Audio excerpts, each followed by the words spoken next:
Hello friends, welcome to online Guru. मैं आपके लिए लेकर आया हूं जीपेट का फ्री सीरीज, जिसमें आप लोग हमारे फ्री वीडियोस को देख पाएंगे। इसलिए हमारे चैनल को प्लीज लाइक, शेयर और सब्सक्राइब कीजिए, और ताकि आप लोग हमारे अपकमिंग वीडियोस को देख सके। ठीक है, चलिए करते हैं शुरुआत आज के हमारे सेशन के साथ, जिसका नाम है drugs use in the treatment of congestive heart failure. पहले मैं आपको बताना चाहूंगा कि कंजेस्टिव हार्ट फेलियर होता क्या है। कंजेस्टिव हार्ट फेलियर एक हार्ट का कंडीशन है जिसमें हार्ट प्रॉपर वे में पंप नहीं कर पाएगा। क्या पंप करेगा? हार्ट ब्लड पंप नहीं कर पाएगा।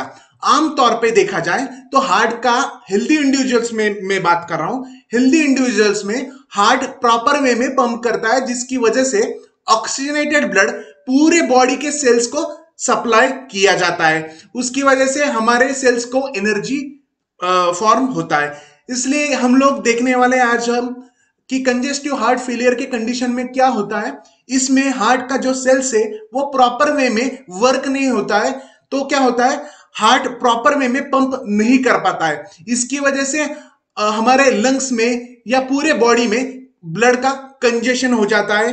ठीक है, और पेरिफेरल एडिमा भी हो जाता है। इसलिए हम लोग उस पेशेंट को इस तरह के ड्रग्स प्रिस्क्राइब करने वाले, इस तरह के ड्रग्स उसको देने वाले जो ये कंजेस्टिव हार्ट फेलियर और कंजेस्टिव हार्ट फेलियर को ट्रीट कर सके। ठीक है, तो चलिए करते हैं आज शुरुआत हमारे classification of the drugs which are use in the congestive heart failure के बारे में। ठीक है, तो पहला जो क्लास है उस क्लास का नाम है आइनोट्रोपिक ड्रग्स।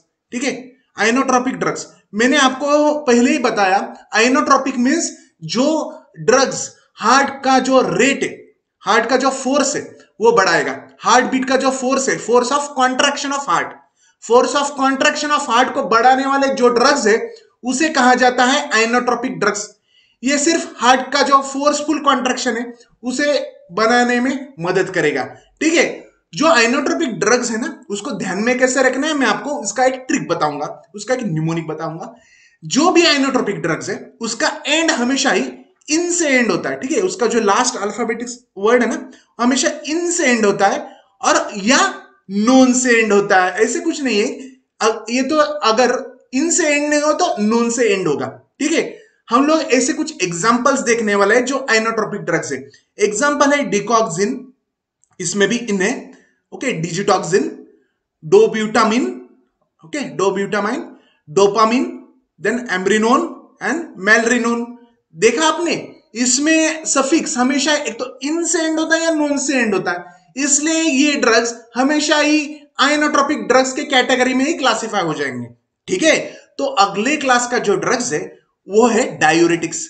ये डायूरेटिक्स क्या करते हैं? डायूरेटिक्स हमारे बॉडी में, हमारे ब्लड में जो अधिक मात्रा में पानी है, जो वाटर है, वाटर ब्लड वॉल्यूम को कम कर देगा पानी को निकाल के। ये डायूरेटिक्स किडनी के ऊपर काम करते हैं। तो क्या करेंगे ये डायूरेटिक्स? ये किडनी के सेल्स के ऊपर एक्ट करेंगे और हमारे बॉडी में से सॉल्ट्स और वाटर निकाल देंगे, जिसकी वजह से ब्लड का जो वॉल्यूम है वो कम हो जाएगा।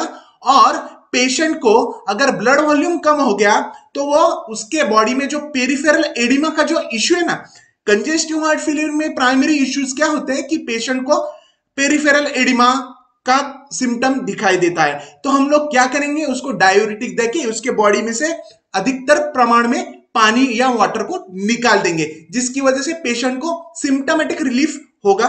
उसके बाद मैंने अब तक आपको बताया कि पेरिफेरल एडिमा को ट्रीट करने के लिए हम लोग डायूरेटिक्स देते हैं जो सिम्टोमेटिक रिलीफ है।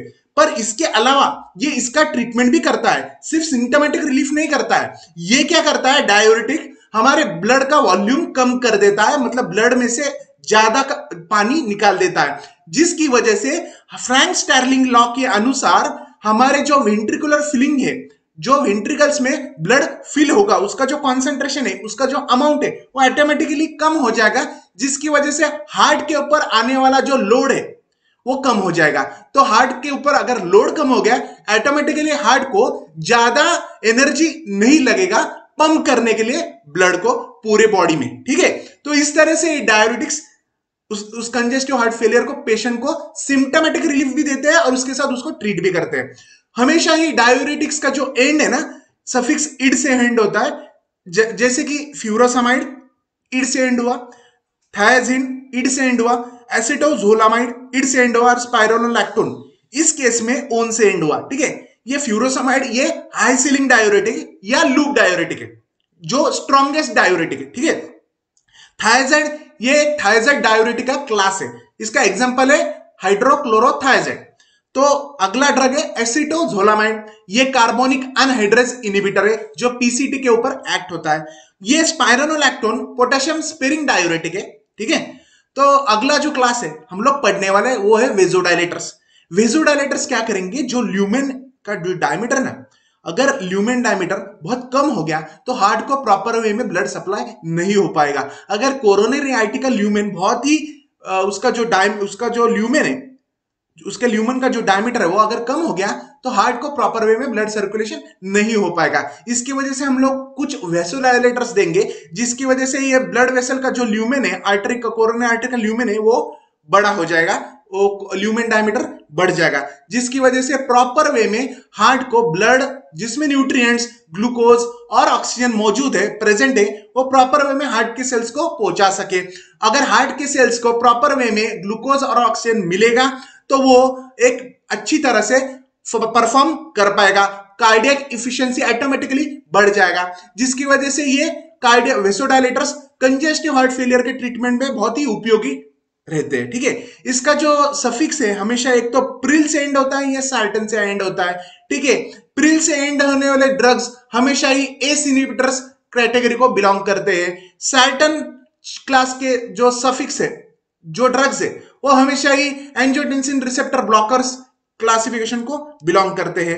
जैसे कि देखा जाए S inhibitors, angiotensin converting enzyme inhibitors के कुछ ड्रग्स है वो वेसोडाइलेटर का काम करते हैं, जैसे कि कैप्टोप्रिल, इसका एंड हमेशा प्रिल से एंड होता है। एनालाप्रिल प्रिल से एंड हुआ। उसके आगे के कुछ ड्रग्स है वो हमेशा ही एंजियोटेंसिन रिसेप्टर ब्लॉकर्स है, क्योंकि उसका जो सफिक्स है हमेशा ही सार्टन से एंड होता है, टेलमिसार्टन, वालसार्टन। ठीक है, इसमें भी कुछ अपवाद है, इसमें भी कुछ एक्सेप्शंस है। ठीक है, जैसे कि हाइड्रोलाजिन, नाइट्रेट्स जो हमने देखा ना, long acting nitrates, short acting nitrates. ठीक है, और फाइनली नाइट्रोप्रोसाइड। जिस ड्रग के वर्ड में अगर नाइट्रो और नाइट्रेट वर्ड मौजूद है, प्रेजेंट है, तो वो हमेशा ही वो ड्रग्स वेसोडाइलेटर कैटेगरी को ही बिलोंग करेंगे। ये आपको याद में रखना है, ये आपको ध्यान में रखना है। किसी भी ड्रग में अगर नाइट्रो ग्रुप है, ठीक है, जैसे कि नाइट्रोप्रोसाइड या नाइट्रेट आमतौर पे देखते हैं, तो ये हमेशा ही वेसोडाइलेटर्स ही रहेंगे। ठीक है, तो लास्ट क्लास हमारा है बीटा ब्लॉकर्स।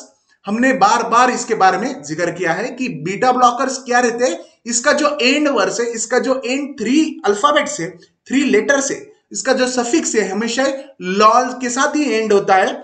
जैसे कि देखते हैं प्रोप्रानोलॉल, बिसोप्रोलॉल, कार्बिडिलॉल।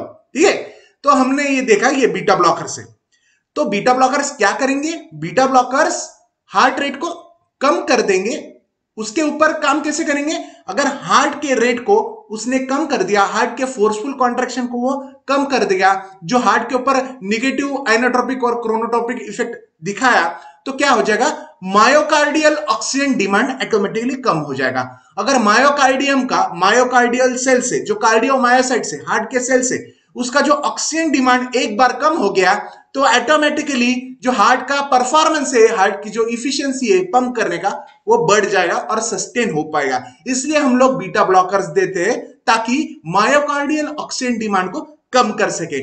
ये क्लासिकल लाइन ऑफ ट्रीटमेंट है कंजेस्टिव हार्ट फेलियर के पेशेंट के लिए। आमतौर पे डॉक्टर्स यही line of treatment her patient को प्रिस्क्राइब करते हैं, इसलिए आपको ये ध्यान में रखना है। बहुत ही इंपॉर्टेंट, बहुत ही क्रूशियल क्लासिफिकेशन है ये कंजेस्टिव हार्ट फेलियर के लिए। ठीक है, तो थैंक यू। अगले लेक्चर में हम लोग ऐसे कुछ इंटरेस्टिंग वीडियोस को देखने वाले हैं, इसलिए आपको अगर हमारा वीडियो पसंद आया तो हमारे चैनल को लाइक, शेयर और सब्सक्राइब कीजिए और बेल आइकॉन को प्रेस करना मत भूलिए। Thank you.